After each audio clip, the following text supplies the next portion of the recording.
আসসালামু আলাইকুম। শুধু দর্শকবৃন্দ, আজকে আমি আপনাদের সামনে যে জিনিসটি উপস্থাপন করব সেটা হচ্ছে তথাকথিত মাওলানা মওদুদী, যিনি কিনা জামাতে ইসলামী নামে রাজনৈতিক সংগঠন প্রতিষ্ঠা করেছিলেন। তার লেখার উপরে কিছু আমার মন্তব্য এবং কিছু গবেষণা প্রসূত আলাপ। এই যুক্তিতর্কে আমি যেটা প্রমাণ করার চেষ্টা করব যে জামাত ইসলামের প্রতিষ্ঠাতা মাওলানা মওদুদী শুধুমাত্র একজন, আমি বলতে পারবো আমার ভাষায়, আমার মনে হয় যে ইসলাম দ্রোহী।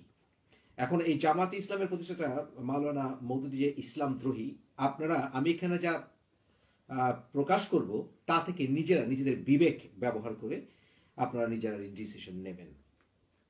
জামাতে ইসলামী মাওলানা মওদুদীর নিয়মের উপরে, শিক্ষার উপরে পরিচালিত হয়, যে যাবে যেভাবেই দেখুক।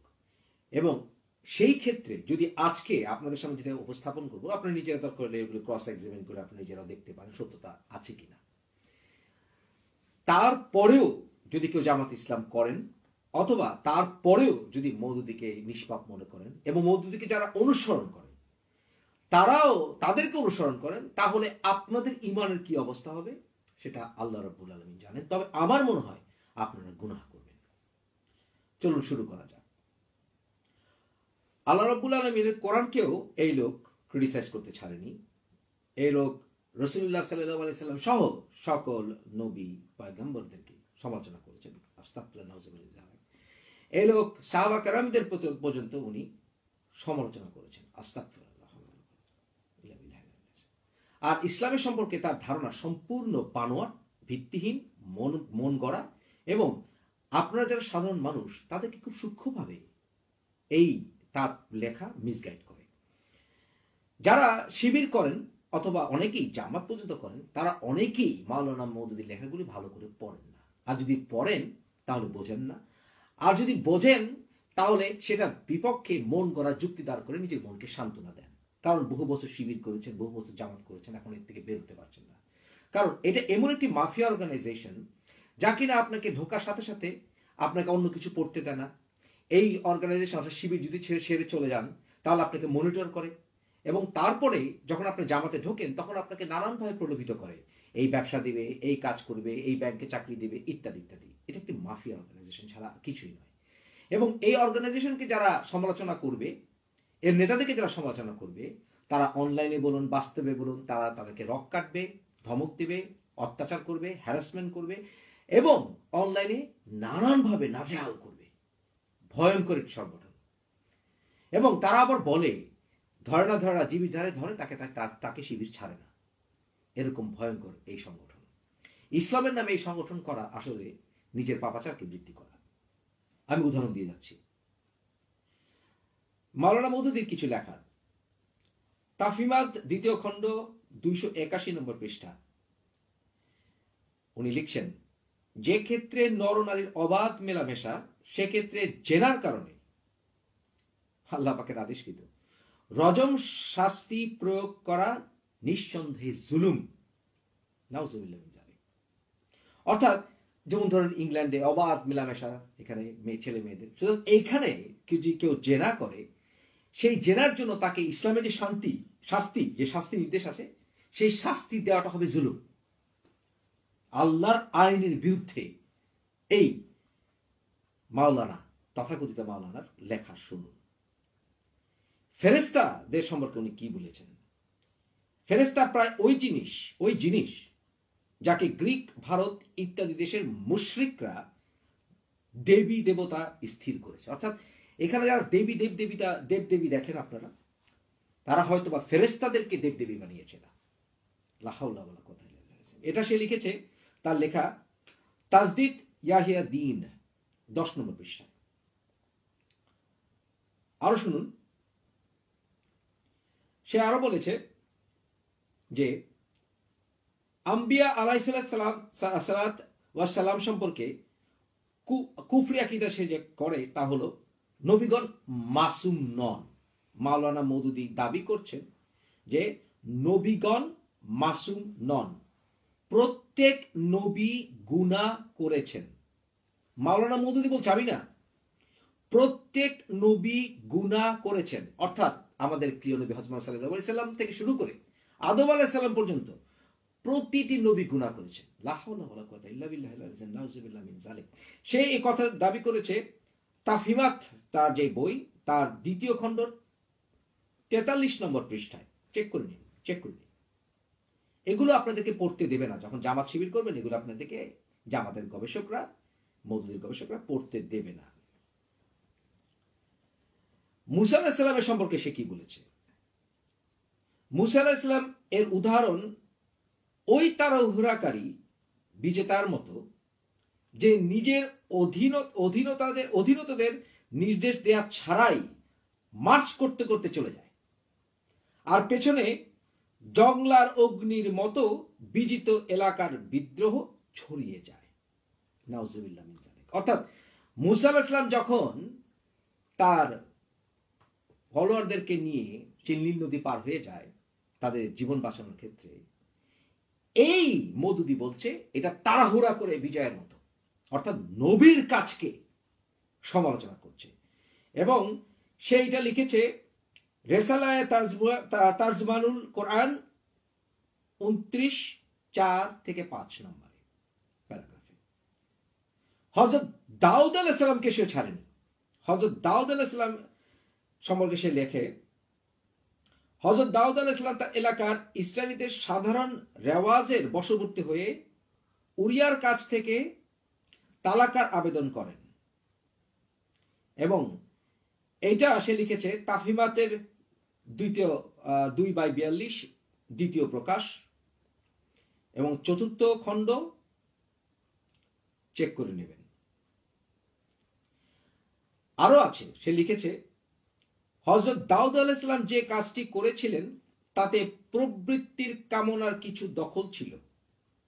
শাসন ক্ষমতার অসঙ্গত ব্যবহারের সাথেও তার কিছু সম্পর্ক ছিল, এবং তা এমন কোনো কাজ ছিল যা কোনো ন্যায়নিষ্ঠ শাসকের জন্য শোভনীয় ছিল না।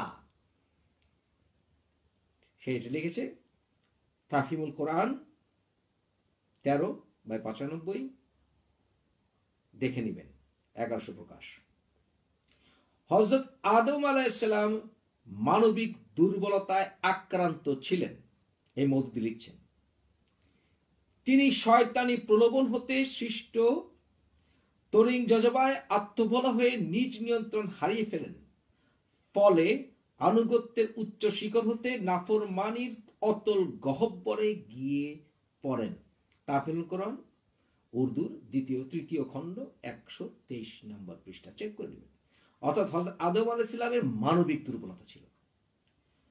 এটা খ্রিস্টান আইডিওলজি। খ্রিস্টান আইডিওলজিতে অরিজিন সিন বলতে একটি কথা থাকে। অরিজিন সিন কি এর সাথে মিলিয়ে ইসলাম আকীদার সে এই ব্যাখ্যা দিয়েছে। হযরত নূহ আলাইহিস সালাম চিন্তাধারার দিক থেকে দ্বীনের চাহিদা হতে দূরে সরে গিয়েছিলেন। তার মধ্যে জাহিলিয়াতের জজবা স্থান পেয়েছিল। সে লিখেছে এটা তাফহিমুল কোরআন 2য় খণ্ড 344 পৃষ্ঠা 3য় সংস্করণ 1964 সালে প্রকাশিত সংখ্যায়। আপনারাই বিচার করুন। হযরত ইব্রাহিম আলাইহিস সালাম সম্পর্কে সে লিখেছে, এখানে আর একটি প্রশ্নের উদ্রেক হয় যে হযরত ইব্রাহিম আলাইহিস সালাম যখন নক্ষত্র দেখে বলেছিলেন এটা আমার প্রতিপালক, এবং চন্দ্র সূর্য দেখে এগুলোকে তিনি প্রতিপালক হিসেবে আখ্যা দিয়েছিলেন, তখন সাময়িকভাবে হলেও তিনি কি শিরকে নিপতিত হননি? তাফহিমুল কোরআন 1ম খণ্ড 558 পৃষ্ঠা। আমরা জানি আমাদের নবী রাসূলরা সবাই নিষ্পাপ ছিলেন, তাদের অনেক কাজের ব্যাখ্যা আমাদের মধ্যে আসে না, কিন্তু এই শয়তান মওদুদি সে কিন্তু নবীদেরকেও শিরক করেছেন বলে ব্যাখ্যা করেছেন। আমাদের নবী রাসূলরা কখনো কোন অবস্থাতে নবুয়তের আগেও শিরকে নিপতিত ছিলেন না। আমরা যদি এতটুকু বিশ্বাস না করি তাহলে আমরা মুসলমানই না। নবী হওয়ার চারও লিখেছে, নবী হওয়ার পূর্বে মুসা আলাইহিস সালাম দ্বারা একটি বড় গুনাহ হয়েছিল, তিনি এক ব্যক্তিকে কতল করেছিলেন। আমাদের নবীরা সবাই নিষ্পাপ, নবীরা গুনাহ করেন না। মুসা আলাইহিস সালাম যদি কোন একটি ব্যক্তিকে কতল করে থাকেন, সেটা আল্লাহ রাব্বুল আলামিন তাকে গুনাহ বলবেন না। কেন বলবেন না? এটা আল্লাহ রাব্বুল আলামিন জানেন। নবীরা গুনাহ করেছিলেন এটা বলাও মহাপাপ। হযরত ইউসুফ আলাইহিস সালাম সম্পর্কে সে লিখে, আমাকে মিশর রাজকোষ পরিচালক নিয়োগ করুন।